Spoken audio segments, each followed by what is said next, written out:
Hello dear students.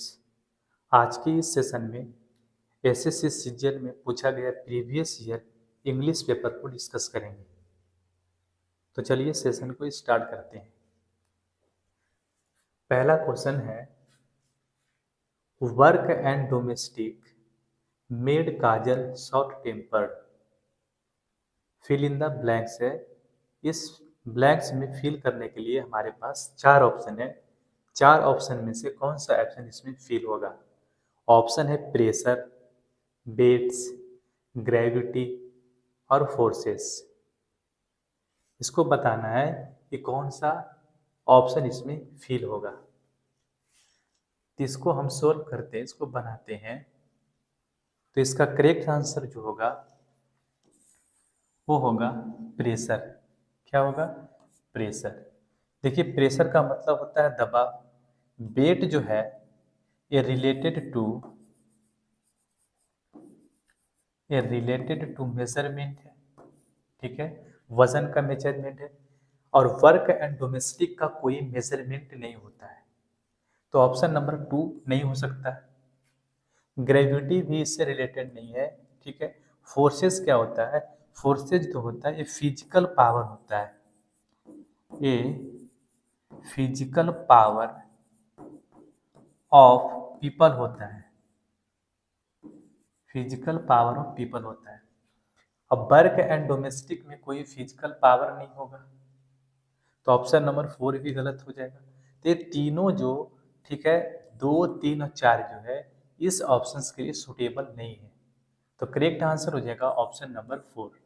जो work and domestic का जो प्रेशर था, जो दबाव था, वो काजल को शॉर्ट टेम्पर कर दिया, काजल को चिड़चिड़ा बना दिया। आंसर हो जाएगा ऑप्शन नंबर 1। नेक्स्ट क्वेश्चन करते हैं। हमारा नेक्स्ट क्वेश्चन है पैसिव वॉइस। ठीक है, गिवन सेंटेंस पैसिव वॉइस। ठीक है, इसको क्या करना है? इसको सेंटेंस जो है इसको पैसिव में चेंज करना है। क्वेश्चन है, the invigilator is advising the students not to carry calculators into the examination hall. बोला जा रहा है कि जो इन्विजिलेटर था, ठीक है, एग्जामिनेशन हॉल का, वो स्टूडेंट को एडवाइस कर रहा था कि एग्जामिनेशन हॉल में कैलकुलेटर ले जाना मना है। ठीक है, अब इसको हम सोल्व करते हैं। पहले आप बताओ कि इसका आंसर कौन होगा। ऑप्शन ए होगा, ऑप्शन 2 होगा, ऑप्शन 3 होगा या ऑप्शन 4 होगा। तो पहले इसको सोल्व करते हैं। देखिए, जब भी कभी हम एक्टिव से पैसिव चेंज करते हैं तो ध्यान रखना है कि मीनिंग चेंज नहीं होना चाहिए, सेंटेंस का मीनिंग चेंज नहीं होना चाहिए। और दूसरा बात ध्यान रखना है कि सेंटेंस का जो टेंस है वो भी चेंज नहीं होना चाहिए। मीनिंग चेंज भी नहीं होना चाहिए और टेंस भी चेंज नहीं होना चाहिए। दो चीज यहाँ पे चेंज नहीं होना चाहिए। अब चलते हैं हम।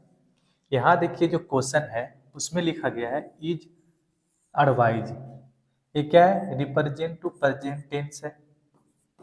बोलेंगे सर ये रिप्रेजेंट टू प्रेजेंट टेंस है। अगर क्वेश्चन में प्रेजेंट टेंस है तो जो ऑप्शन होगा, जो पैसिव वॉइस का स्ट्रक्चर होगा, उसमें भी क्या होगा? प्रेजेंट टेंस होगा। ऑप्शन नंबर 1 में हैव बीन, ये क्या रिप्रेजेंट टू प्रेजेंट टेंस, ये हो सकता है। ऑप्शन नंबर 2 में द स्टूडेंट्स वर एडवाइज, जो कि रिप्रेजेंट टू पास्ट टेंस है। ठीक है, रिप्रेजेंट टू पास्ट टेंस है, तो ऑप्शन नंबर 2 गलत हो गया। ऑप्शन नंबर 3 में भी है वर एडवाइज, जो भी क्या है ये रिप्रेजेंट टू पास्ट टेंस है, ये भी गलत हो गया। ऑप्शन नंबर 4 में है are being advised. Answer 4 correct हो जाएगा।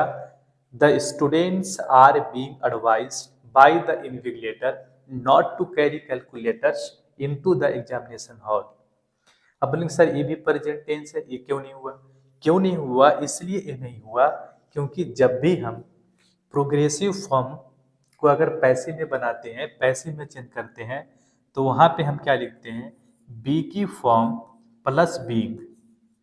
बी की form plus being plus verb की थर्ड फॉर्म। अब देखना है कि बीइंग है कहाँ। ऑप्शन नंबर 1 में बीइंग नहीं है, बीन है, इसीलिए ऑप्शन 1 गलत हो गया। ऑप्शन नंबर 4 में बीइंग प्लस वर्ब की थर्ड फॉर्म है, इसीलिए करेक्ट आंसर हुआ ऑप्शन नंबर 4।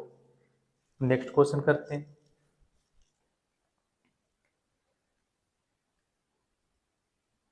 नेक्स्ट क्वेश्चन है फिल इन द ब्लैंक्स को फिल करना है। क्वेश्चन है क्या, India is formally moving ahead. India जो है औपचारिक रूप से आगे बढ़ रहा है, ठीक है, अहेड हो रहा है, किस लिए वो बताना है।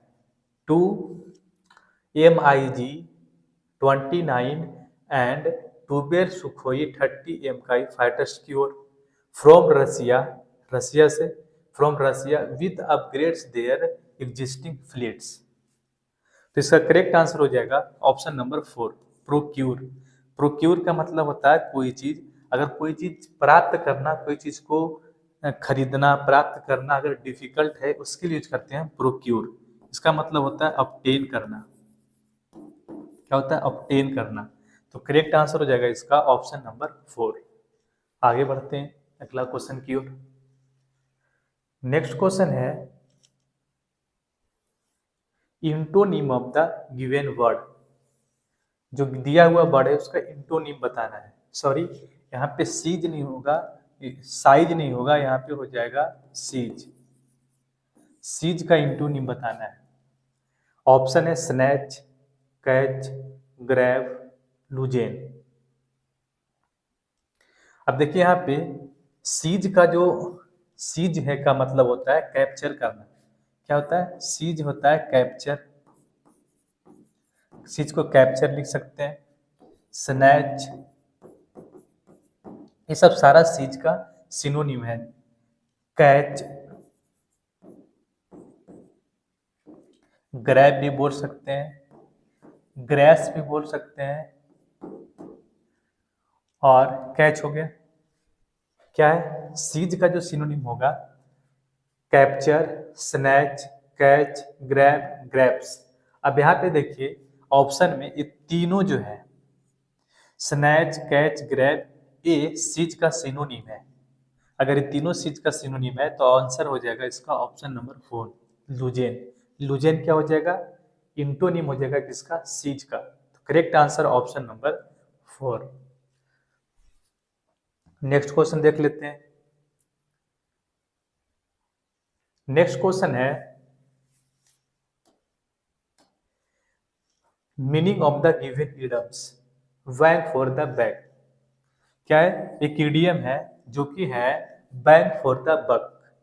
बताना है कि बैंक फॉर द बक का मतलब क्या होता है। ऑप्शन है अ सॉरो हर्टफुल, एक क्या, हाँ, दुख भरा दिल, dash against something, less value for money, value जो मनी का वैल्यू हो कम होना, more value for money, money का वैल्यू ज्यादा होना। तो इसका करेक्ट आंसर हो जाएगा option number 4, more value for money. Money का वैल्यू ज्यादा के लिए होना, मतलब ज्यादा होना। तो आंसर हो जाएगा ऑप्शन नंबर 4। अगला क्वेश्चन देखते हैं। अगला क्वेश्चन है has been split into 4 segments. Identify the segment that contains grammatical error. बताना है कि कौन सा सेगमेंट में ग्रामेटिकल एरर है। क्वेश्चन है had you not reached in time we will have lost your lives। यदि आप टाइम पर नहीं पहुंचे होते तो हम लोग अपना जिंदगी को खो चुके होते। ये है क्वेश्चन। अब देखिए यहाँ पे ये जो स्ट्रक्चर लिखा है ये लिखा गया है इन्वर्टेड फॉर्म में, इन्वर्टेड फॉर्म में लिखा गया है। अगर देखो इसी सेंटेंस को अगर हम अगर चाहे तो इसको अगर इस तरीके से लिखेंगे तो सभी को पता चल जाएगा कि ऑप्शन आंसर सही क्या होगा। इसको हम लिख सकते हैं इफ you had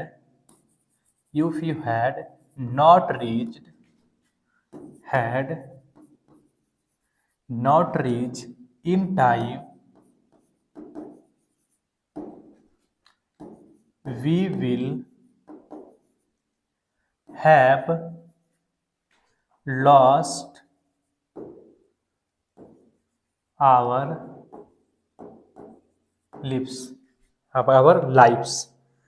यदि you had not reached in time, we will have lost our lives. देखिए यहाँ पे क्या है, यहाँ पे क्या है, if you had not reached in time, ये है सबऑर्डिनेट क्लाउज, या फिर इसको हम बोल सकते हैं if clause. we will have lost our lives, ये है मेन क्लाउज. क्या है, मेन क्लाउज. हम लोग पढ़े हैं कि अगर इफ यू हैड, ठीक है, अगर सबऑर्डिनेट क्लाउज की जो सबऑर्डिनेट क्लाउज होता है उसका अगर शुरुआत किसके से, had plus not plus verb की फर्स्ट, जो वर्ब की थर्ड फॉर्म से हो, तो जो मेन क्लाउज होता है, ठीक, उसमें क्या लिखते हैं हम, वुड प्लस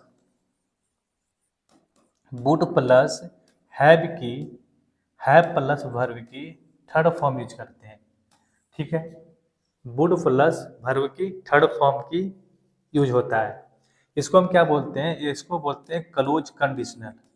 क्या होता है, क्लोज कंडीशनल क्या होता है, ये क्या करता है, पास्ट की प्रोबेबल एक्शंस को बताता है. ठीक है, जो कि हो चुका होता है वो अब नहीं होगा, जो कि हो चुका है वो अनरियल है. ठीक है, उसको दर्शाने के लिए हम क्लोज कंडीशनल का प्रयोग करते हैं.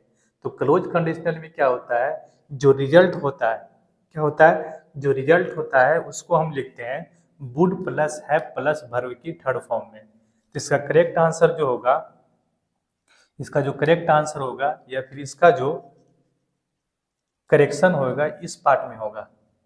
इस पार्ट जो यहाँ पे बिल लिखा हुआ है, इसके बदले हमको लिखना पड़ेगा, ये बिल हैव के बदले लिखना पड़ेगा हमको would plus have plus verb की third form.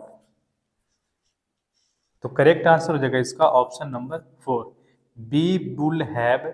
B will have की जगह होगा B would have. Next question कर लेते हैं. ये है next question. Select the most appropriate synonym of the given word. Generic का सिनोनिम बताना है. ऑप्शन है डेफिनिट, स्पेसिफिक, प्रिसाइज. देखिए यहाँ की बात, अगर यहाँ पे हम बात करें तो डेफिनिट, स्पेसिफिक और प्रिसाइज ये तीनों सिनोनिम है. ये क्या है, तीनों अपने आप में सिनोनिम है. अगर ये अपने आप में तीनों सिनोनिम है तो जेनरिक का सिनोनिम डेफिनिट नहीं होगा, स्पेसिफिक नहीं होगा, प्रिसाइज नहीं होगा. आंसर होगा सही से इसका यूनिवर्सल. ठीक है, क्या होगा, यूनिवर्सल. डेफिनिट का मतलब आप पहले जानते हैं, जेनरिक का मतलब क्या होता है. जेनरिक का मतलब होता है कोई चीज अगर जनरल है, क्या है, जनरल, जनरल हो गया, ठीक है, कॉमन हो गया, नॉन स्पेसिफिक हो गया, नॉन स्पेसिफिक हो गया, यूनिवर्सल हो गया. ये सारे जो है जेनरिक का सिनोनिम है. ठीक है, जेनरिक का क्या है, सिनोनिम है. जेनरिक का सिनोनिम है. तो करेक्ट आंसर हो जाएगा इसका ऑप्शन नंबर 4. नेक्स्ट क्वेश्चन करते हैं.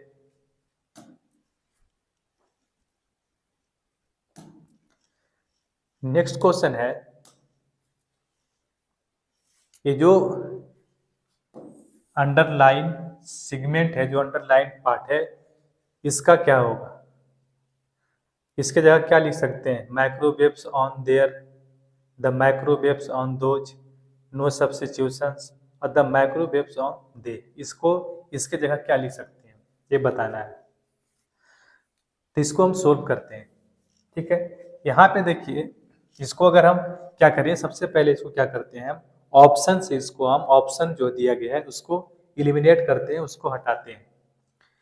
तो क्या करते हैं यहाँ पे, सबसे पहले देखिए यहाँ पे फर्स्ट ऑप्शन में दिया गया है ऑन देयर. क्या दिया गया है, ऑन देयर. पहला ऑप्शन का देखते हैं, ऑन देयर. अब हम जानते हैं कि सर ऑन जो होता है एक क्या होता है, प्रीपोजिशन होता है। ऑन क्या होता है, बोलेंगे ऑन प्रीपोजिशन होता है। प्रीपोजिशन के बाद हम प्रीपोजिशन का ऑब्जेक्ट लिखते हैं। क्या लिखते हैं, प्रीपोजिशन का ऑब्जेक्ट लिखते हैं। ऑब्जेक्ट जो होता है बोलेंगे सर नाउन या प्रोनाउन होता है। ऑब्जेक्ट जो होता है नाउन या प्रोनाउन होता है। यदि ऑब्जेक्ट नाउन है तब तो कोई प्रॉब्लम नहीं है। क्यों, क्योंकि नाउन का सब्जेक्टिव केस और ऑब्जेक्टिव केस सेम होता है। अगर ऑब्जेक्ट प्रोनाउन है तब जो प्रोनाउन होगा वो ऑब्जेक्टिव केस का प्रोनाउन ऑब्जेक्ट बनेगा, ना कि सब्जेक्टिव केस का प्रोनाउन सब्जेक्ट बनेगा। ठीक है, ये ध्यान रखना है। अब चलते हैं ऑप्शन पे। अगर ऑप्शन में देखिए यहाँ पे ऑन लिखा हुआ है, ऑन के बाद देयर दिया गया है। देयर क्या है, तो बोलेंगे सर देयर डिटरमिनर है। देयर क्या है, डिटरमिनर है। डिटरमिनर जो है वो प्रीपोजिशन का ऑब्जेक्ट नहीं बनता है, प्रीपोजिशन का ऑब्जेक्ट नाउन या प्रोनाउन बनता है। ऑप्शन नंबर 1 खत्म हो गया। ऑन यहाँ पे प्रीपोजिशन है, दोज भी क्या है, ये भी डिटरमिनर है, ये भी खत्म हो गया। क्यों, ऑन का ऑब्जेक्ट नहीं बन सकता इसीलिए।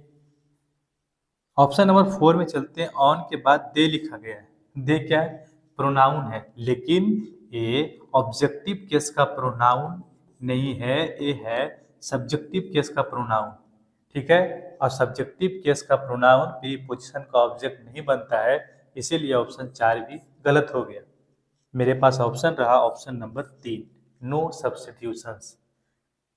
आंसर होगा इसका no substitution, option number 3। Next question कर लेते हैं।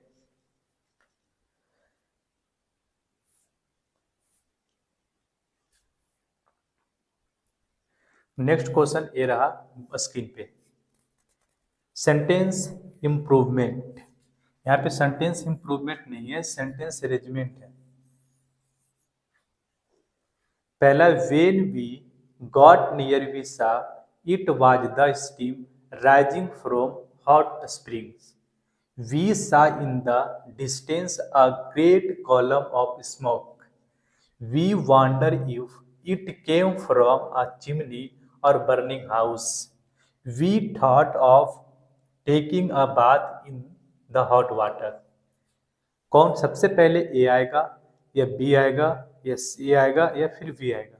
अब इसको क्या करते हैं, पहले देखते हैं, यहाँ पे पढ़ते हैं, उसके बाद हम कोशिश करते हैं कि कौन सा पहले आएगा। When we got near, we saw it was. अब यहाँ देखिए बात किया गया किसका, इट का। इट क्या है, प्रोनाउन है। इट के बारे में अभी जो इट है ये किसके बारे में बोला जा रहा है ये हमें पता नहीं है। ठीक है, अगर ये पता नहीं है तो इसको हम पहले नहीं दे सकते, क्योंकि इट के बारे में पता ही नहीं है। तो ऑप्शन नंबर 1 गलत हो गया। तो ए वाला जो है नहीं होगा, तो ए वाला ऑप्शन 1 है और ऑप्शन 3 में ए वाला है। तो ऑप्शन ए जो दोनों है 1 और 3 खत्म हो गया, ए नहीं आ सकता है। अब बच गया बी वाला और बी वाला, दोनों में बी है। तो ये तो पक्का है कि बी से सर शुरू होगा, बी से शुरू होगा। अब देखते हैं बी से शुरू हुआ फिर सी भी आएगा। अगर बी से शुरू हुआ तो सी भी आएगा, तो ऑप्शन ए भी हो सकता है और ए भी हो सकता है अभी। अब यहाँ पे डी है, अब पढ़ना पड़ेगा आपको। ठीक है, अब सी को पढ़ते हैं, बी के बाद सी देखते हैं। We wonder if it came from a chimney or a burning house. Yes, B के बाद क्या आएगा, सी आएगा।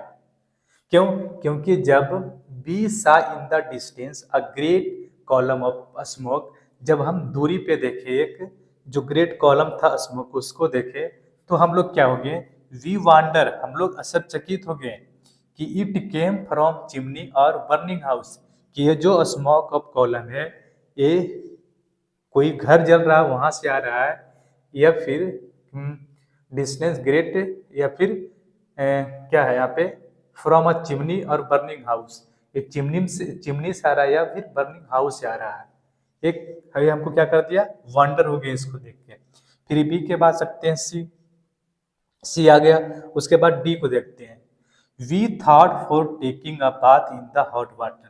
फिर देखो ऐसा थोड़ा है कि उसने चिमनी और बर्नी से सोचा और नहाना शुरू कर दिया, नहाने के बारे में सोचने लगा, तो ऑप्शन डी सही नहीं होगा। ठीक है, उसके बाद यहाँ पढ़ते हैं वेन वी गॉट नियर। अब किसके नियर गया होगा, तो बोलेंगे सर नियर गया होगा किसके, नियर गया होगा जहां से धुआं उठ रहा था, जहां से कोहरा उठ रहा था उसका नियर गया। तो उन्होंने क्या देखा, the steam rising from hot spring. जो स्टीम जो राइजिंग था वो कहाँ से उठ रहा था, धुआं कहाँ से उठ रहा था, हॉट स्प्रिंग से। फिर वहां पे पहुंचा और उन्होंने क्या किया, नहाने के लिए मन बनाया और नहाना सोचा। इसका मतलब है कि यहाँ पे सी के बाद ए आएगा, फिर ए के बाद डी आएगा। तो ऑप्शन कौन सा है, 4। करेक्ट आंसर हो जाएगा ऑप्शन नंबर 4। नेक्स्ट क्वेश्चन कर लेते हैं।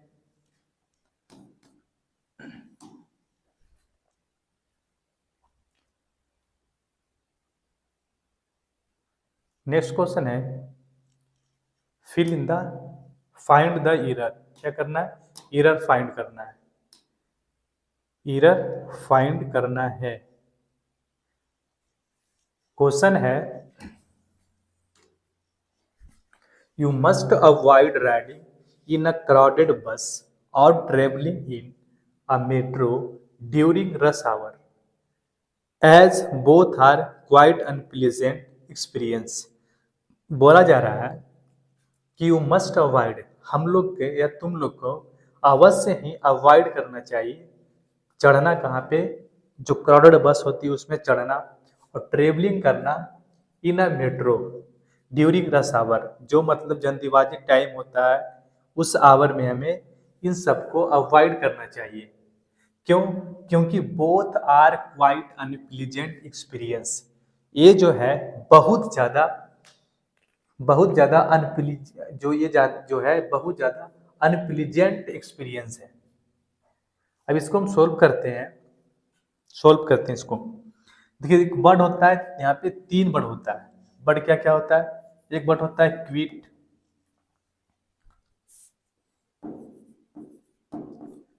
क्विट, ठीक है।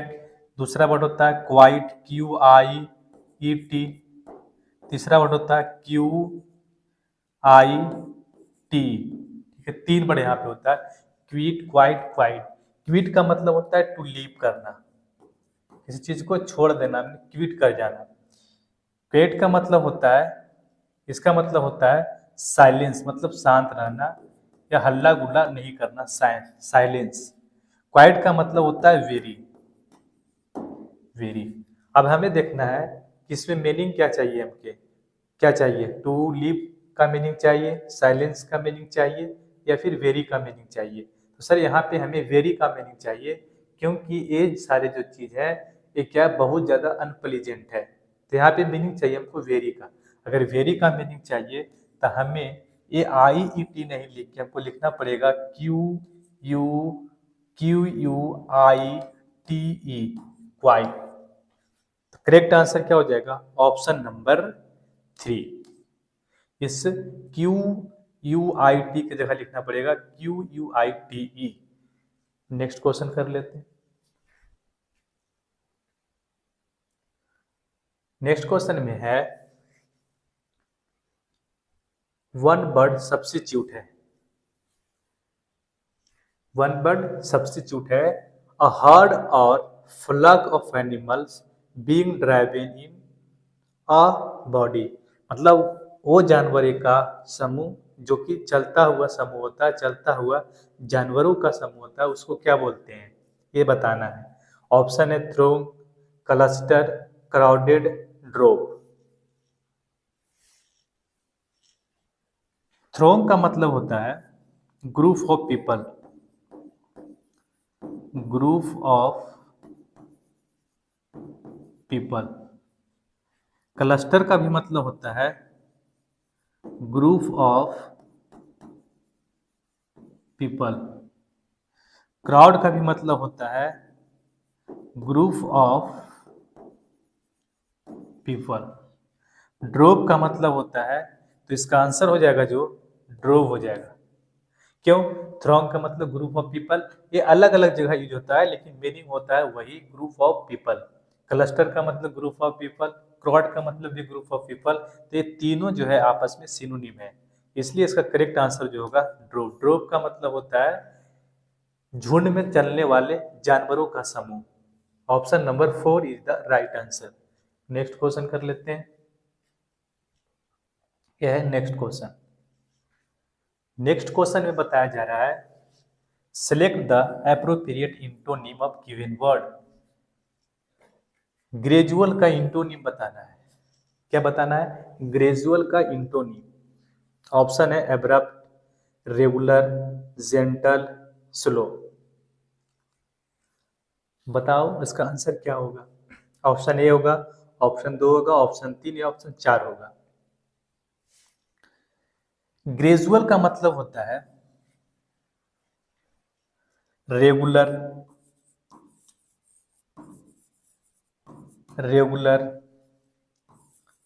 Gentle, slow. ये तीनों जो है इसका रेगुलर, जेंटल और स्लो, ये तीनों इसका सिनोनिम है। अगर ये तीनों सिनोनिम है जेंटल का, ग्रेजुअल का, तो इसका ऑप्शन नंबर 1 जो है एंटोनिम हो जाएगा। अगर ये तीनों इसका सिनोनिम है, अगर तीनों सिनोनिम है तो ऑब्वियस सी बात है ऑप्शन नंबर 1 अब्रप्ट इसका क्या हो जाएगा? इंटोनिम। एब्रप्ट का मतलब क्या होता है? जल्दीबाजी करना या जल्दी में होना। ठीक है, जल्दीबाजी करना या जल्दीबाजी में होना। ग्रेजुअल का मतलब क्या होता है? धीरे धीरे, आराम से। ग्रेजुअल धीरे धीरे, धीरे धीरे करना, ग्रेजुअली करना। तो करेक्ट आंसर हो जाएगा ऑप्शन नंबर 1। नेक्स्ट क्वेश्चन कर लेते हैं। Question number 13। क्वेश्चन नंबर 13 क्या है? अंडरलाइन जो पार्ट है, सेगमेंट है, इसको करेक्ट करना है, करेक्शन करना है इसमें कि क्या करेक्शन होगा इसमें। क्वेश्चन है the toy drummer plays the drum if you press the button at the back. बोल रहा है द टॉय ड्रमर प्ले, जो टॉय ड्रमर है वो बजता है। ठीक है, क्या करता है? द टॉय ड्रमर प्ले करता है the drum if you press the button at the back. अगर इसके बॉटम, जो बैक बॉटम इसको दबाते हैं तो क्या होता है? बचता है। ये बताया जा रहा है यहाँ पे। अब इसको क्या करते हैं? हम ऑप्शन से इलिमिनेट करते हैं। जो ऑप्शन है उसको क्या करेंगे? इलिमिनेट करेंगे। तो इसको देखिए यहाँ पे क्या करते हैं हम। ऑप्शन नंबर 1 में दिया गया played the drum if you are pressing. इसका मतलब ये हुआ कि इफ यू आर प्रेसिंग जो हो गया, क्या हो गया? तो बोलेंगे सर ये हो गया सबऑर्डिनेट क्लाउज और ये हो गया मेन क्लाउज। अगर मेन क्लाउज में पास्ट टेंस है तो सबऑर्डिनेट क्लाउज में भी पास्ट टेंस होना चाहिए। लेकिन यहाँ पे है क्या? यू आर प्रेसिंग जो कि प्रेजेंट टेंस है। ऑप्शन नंबर 1 गलत हो गया। 2 देखते हैं, 2 में है नो सब्स्टिट्यूशन। ऑप्शन नंबर 3 में क्या है? Bill play the drum. यहाँ पे बिल प्ले द ड्रम ठीक है, यहाँ हो सकता है, लेकिन अगर यहाँ पे मेन क्लाउज में है तो सबऑर्डिनेट क्लाउज जो होगा इसमें बिल, इफ यू, बिल की जगह सिर्फ होना चाहिए इफ यू प्रेस, लेकिन है यहाँ पे बिल। तो ऑप्शन नंबर 3 भी गलत हो गया। ऑप्शन नंबर 4 में चलते हैं। तो है क्या? प्लेइंग। और प्लेइंग का यूज देखिए यहाँ पे क्या कर सकते हैं? विदाउट बी की फॉर्म, बी की फॉर्म प्लस B4 करते हैं, लेकिन यहाँ पे कोई बी की फॉर्म है? यहाँ भी नहीं है, यहाँ भी नहीं है। तो ऑप्शन नंबर 4 भी गलत हो गया। तो ऑप्शन हो जाएगा नो सब्स्टिट्यूशंस। ये है क्या? तो बोलेंगे सर ये जो है एक क्या है? मतलब ये फैक्ट है, जनरल फैक्ट है। ठीक है, तो जनरल फैक्ट जब होता है तो इसको किस में लिखते हैं? प्रेजेंट इंडेफिनिट टेंस में लिखते हैं। इसीलिए इसका आंसर जो होगा no substitutions. Correct answer option number 2। Next question करते हैं।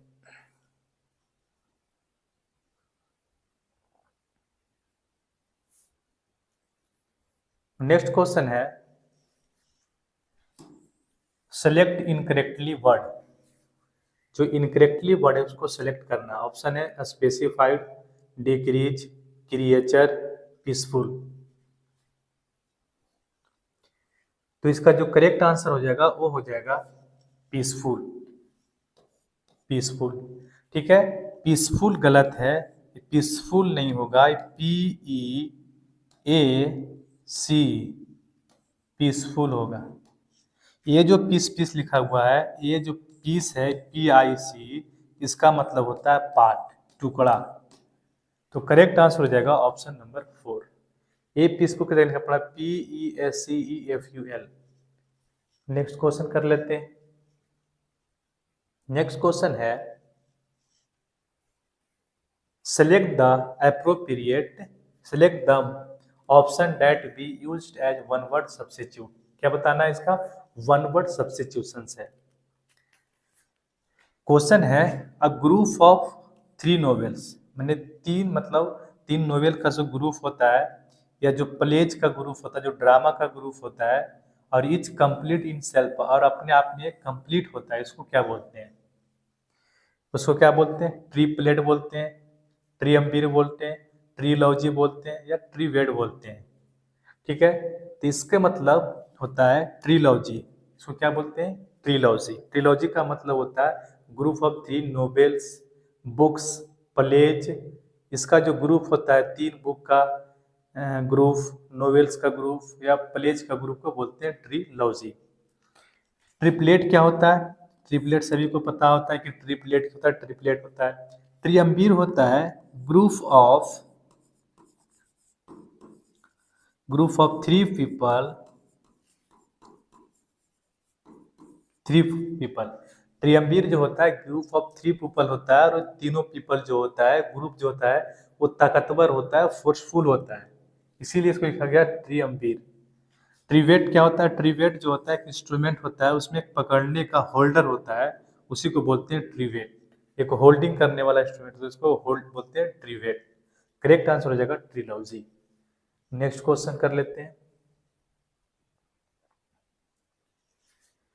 नेक्स्ट क्वेश्चन है, सिनोनिम बताना है रिजाइम का। ऑप्शन है स्पेस, कंट्री, रूल, टेरिटरी। बताओ ऑप्शन कौन होगा? स्पेस होगा, कंट्री हो गया, रूल होगा, या टेरिटरी होगा? रिजाइम का मतलब होता है गवर्नमेंट, या फिर बोल सकते हैं इसको अथॉरिटीज, रूल। क्या होता है? ये होता है शासन पद्धति, शासन पद्धति, गवर्नमेंट, अथॉरिटीज, रूल। स्पेस नहीं होगा। स्पेस जानते हैं, स्पेस का मतलब क्या होता है? अंतरिक्ष या फिर कोई प्लेस। कंट्री का मतलब होता है देश। रूल होगा इसका सही आंसर। करेक्ट आंसर हो जाएगा ऑप्शन नंबर 3। नेक्स्ट क्वेश्चन कर लेते हैं।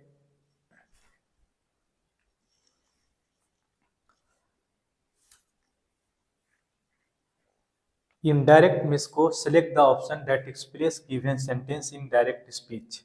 इसको चेंज करना है। ठीक है, अब ऑप्शन है एवरीथिंग इज, क्वेश्चन है everything is going to be all right said the doctor. Doctor ने कहा कि सब चीज अच्छी हो रही है, सब कुछ अच्छा हो रहा है। अब देखिए यहाँ पे ये क्या है? रिपोर्टेड वर्ब है, यह है रिपोर्टेड स्पीच।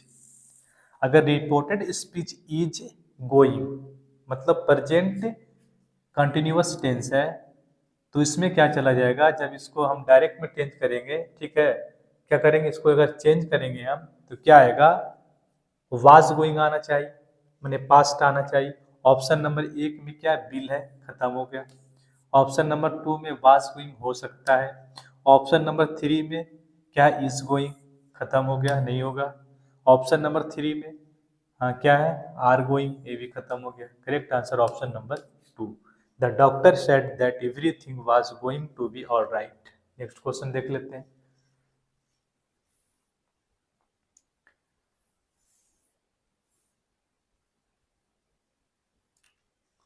नेक्स्ट क्वेश्चन है मीनिंग ऑफ गिवन एडम्स। क्या एक इडियम दिया गया है, इसका मीनिंग बताना है। इडियम है रेज द बार।